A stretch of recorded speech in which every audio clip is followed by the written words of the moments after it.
பொய் சாட்சின்னா என்ன தெரியுமா? அஷ்ஷஹாதத்துல் காதிபா அல்லதி துஹாலிஃபுல் ஹகீகா. அப்படின்னா யதார்த்தத்தில் எது நடந்தாலும், உண்மையிலேயே யதார்த்தத்தில் எது நடக்குதோ அதற்கு மாற்றமான ஒரு சாட்சி, ஒரு சர்டிபிகேட். இதுதான் பொய் சாட்சின்னு சொல்றது. உதாரணத்துக்கு நாங்க சொல்லுவோமே, எங்க சிந்தனையில் இருக்கக்கூடியதுதான், ஒருத்தரை கொலை செஞ்சிருக்கிறாரு. இப்ப இவரை வழக்கு பேசி சாட்சியின் மூலமாக என்ன செய்யலாம்? சாட்சி சொல்றாரு, இவர் இந்த கொலையை செய்யல, அல்லது உண்மையிலே அவர் கொலை செய்யல, இருக்கக்கூடிய நொண்டி ஆதாரங்களை வச்சு, பொய் ஆதாரங்களை வச்சு இவர் கொலை செஞ்சிருக்கிறார் என்று ப்ரூஃப் பண்றது, உறுதிப்படுத்துறது. இதுக்கு நாங்க சொல்லுவோம் பொய் சாட்சி. இது கொலையோட சம்பந்தப்பட்ட மாத்திரம் அல்ல. நல்லா நாங்க சிந்தனையில விளங்கணும். இது பொதுவாக எங்கட இன்றைக்கு 24 மணித்தியால வாழ்க்கையில அதிகமாக இருக்கு. தொழிலோட சம்பந்தப்பட்டாலும் அங்கேயும் இருக்கு பொய் சாட்சி. மதரசாக்களோட சம்பந்தப்பட்டு, கம்பெனிகளோட சம்பந்தப்பட்ட அங்கேயும் பொய் சாட்சிகள் இன்றைக்கு பரவலாக இருக்கு. இப்ப எங்கட தொழிலோட எப்படி சம்பந்தப்படுது தெரியுமா? எங்கட புழக்க வாசல பார்ப்போமே. இப்ப நாங்க பெட்டால கடை செய்யறோம். எங்கட கடைக்கு நிறைய கஸ்டமர்ஸ் வராங்க சாமான் வாங்குறதுக்காக வேண்டி. உதாரணத்துக்கு ஒரு ரைஸ் குக்கர் நாங்க 10,000 ரூபாய் விற்கிறோம். இப்ப நிறைய கம்பெனி ஏஜென்ட் என்ன செய்வாங்க, சொல்லுவாங்க, நிறைய அந்த கஸ்டமர்ஸ் சொல்லுவாங்க, நாங்க உங்கள்கிட்ட ஒரு 20க்கு மேல வாங்குறோம், ஆனா நீங்க பில் போட்டு தரக்கூடிய நேரத்துல அந்த 10,000 ரூபாண்டு போடாம ஒரு 15,000 ரூபாண்டு போட்டு தரணும், அல்லது 12,000 ரூபாண்டு நீங்க போட்டு தரணும்.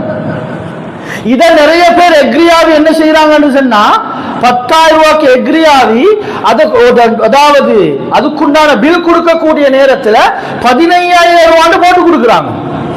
கண்ணியமானவர்களே, மார்க்க அறிஞர்கள் சொல்லுவாங்க, இது ஷஹாதத்து ஜூர், இது பொய் சாட்சி சொல்றாரு, இது மினல் கபாயிர், பயங்கரமான பெரிய பாவம், தொழிலையே அழிச்சு விட்டுடும். இன்னைக்கு நடக்குதா இல்ல? சர்வசாதாரணமாக. இது மாத்திரமல்ல, இதனுடைய சூரத்துகள், தோற்றங்கள் நிறைய இருக்கு. இது தொழில் அல்லது மதரசாக்களோட கம்பெனிகளோட சம்பந்தப்பட்டதுகள் நிறைய இருக்கு. என்ன, ஒரு சர்டிபிகேட் கொடுக்குறாங்க, அது உண்மையிலேயே அங்க ஓதி அல்லது அங்க அவர் தொழில் செஞ்சு அந்த எக்ஸ்பீரியன்ஸ்ல கொடுத்தா வேற விஷயம். ஆனா ஒரு வருஷம் தான் வேலை செஞ்சிருக்கிறாரு, அல்லது ஒரு 3 வருஷம் தான் படிச்சிருக்கிறாரு. அவர் கொஞ்சம் பிரபல்யமானதன் பின்னால அவருக்காக வேண்டி ஒரு ஷஹாதத் சாட்சி கொடுக்கிறாங்க. அது என்ன ஷஹாதத் என்று சொல்றது? ஒரு சாட்சி. கண்ணியமானவர்களே, மார்க்க அறிஞர்கள் சொல்லுவாங்க, தகுதி இல்லாதவருக்கு பொய் சாட்சிய ஒரு சர்டிபிகேட்டை கொடுக்கிறது, இது மிகப்பெரிய அநியாயம். இது பொய் சாட்சி, இது மினல் கபாயிர், பயங்கரமான பெரிய பாவத்தில் கட்டுப்பட்டது. சமூகத்தில் நிறைய நடக்குது தோற்றங்கள். நிறைய மதரசாக்களோடும் சம்பந்தப்படுது, கம்பெனிகளோடும் சம்பந்தப்படுது, நிறைய அதாவது இந்த சம்பந்தப்பட்ட இந்த தொழிலோட நிறைய சம்பந்தப்படுது. சில இடங்கள்ல நாங்க பார்க்கிறோம், எக்ஸ்பீரியன்ஸ் கடிதம் கேட்பாங்க.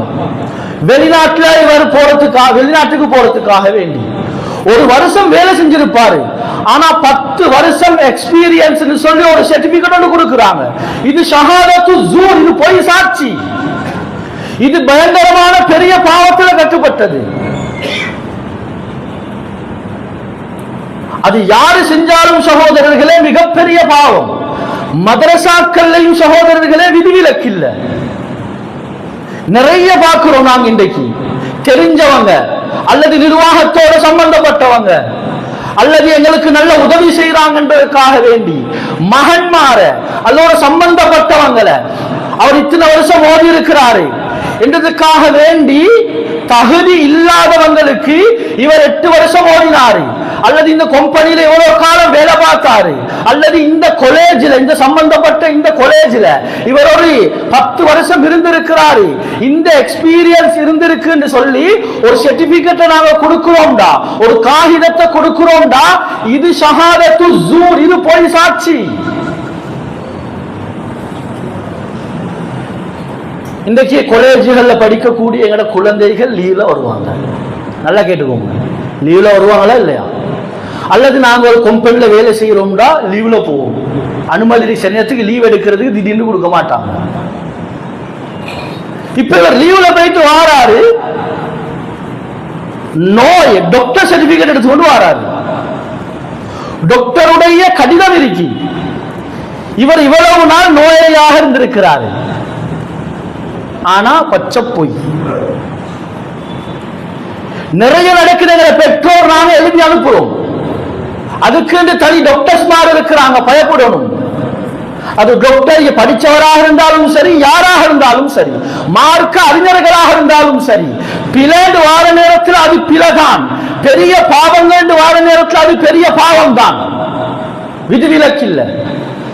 என்ன எழுதி அனுப்புறாங்க? அதுக்கு 1000 ரூபாய் எடுக்கிறாங்க, அல்லது சில இடங்கள் 800 ரூபாய் எடுக்கிறாங்க. இஜாசா மரதியான்னு சொல்லுவாங்க, நோய் சர்டிபிகேட். அது ஒரு நல்ல டிப் சுத்திட்டு வந்திருக்கிறாரு, அல்லது வீட்டில் சும்மா தான் இருந்தாரு. ஆனா கம்பெனிக்கு வார நேரத்தில், மதரசாக்கு வார நேரத்தில், மத்த இடங்களுக்கு வார நேரத்தில் அந்த டாக்டருடைய ரிப்போர்ட்டோட சைனோட அவருடைய சீலோட வாராரு. கண்ணியமானவர்கள், இது ஷஹாதத்து ஸூர், இது பொய் சாட்சி, இது மினல் கபாயிர், பயங்கரமான பெரிய பாவம். இன்றைக்கு சர்வசாதாரண எங்களுக்கு நடக்குதா இல்லையா? நான் நடக்கிறத பேசுறேன், நடக்காதத பேசல. கண்ணியமானவர்கள், இதெல்லாம் எங்க சமூகத்தில் இருக்கு. இது பயங்கரமான பெரிய பாவம்.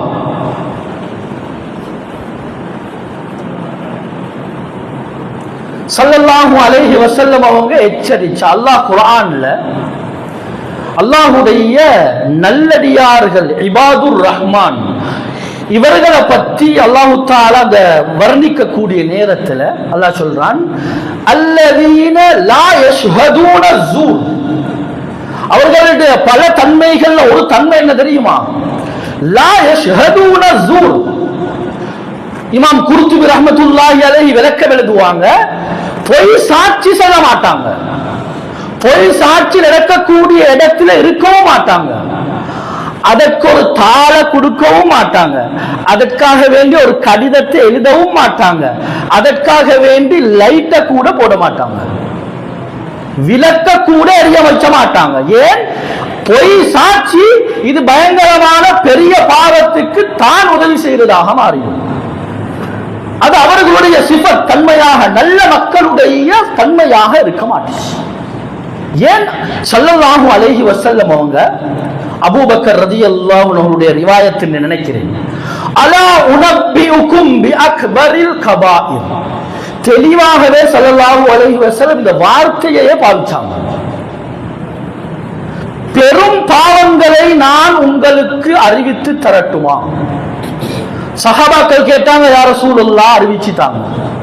அதுல சொன்னாங்க, இஷ்ராக்கு பில்லாஹ், அல்லாஹ்வுக்கு இணை வைக்கிறது பயங்கரமான பெரிய பாவம், நாங்க முன்னால பார்த்தோம்.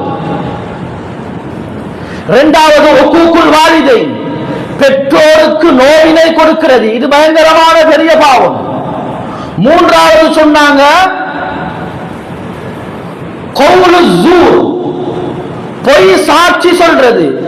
சஹாபாக்கள் சொல்றாங்க, ஸல்லல்லாஹு அலைஹி வஸல்லம் அவங்க படுத்து தான் இருந்தாங்க, இது சொல்லக்கூடிய நேரத்தில் சாஞ்சு இருந்தாங்க.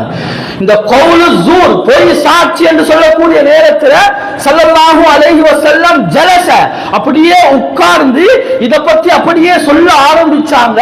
எந்த அளவுக்கு சொன்னால் லைத்தஹு சக்கத, நபி அவங்க கொஞ்சம் அமைதியாக இருந்தா, இதனுடைய விபரீதங்களை பற்றி சொல்லாம இருந்தா நல்லா இருந்திருக்குமே என்று நாங்க யோசிக்கக்கூடிய அளவுக்கு, அந்த அளவுக்கு இதனுடைய பார தூரத்தை ஸல்லல்லாஹு அலைஹி வஸல்லம் விளங்கப்படுத்தி இருக்கிறாங்க.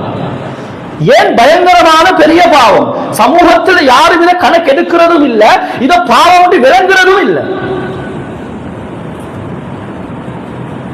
அப்துல்லாஹ் இப்னு மஸ்ஊத் ரலியல்லாஹு அன்ஹு அவங்க சொல்றாங்க, நபி அவங்கள்ட்ட கேட்கப்பட்டுச்சு, பெரும் பாவங்கள்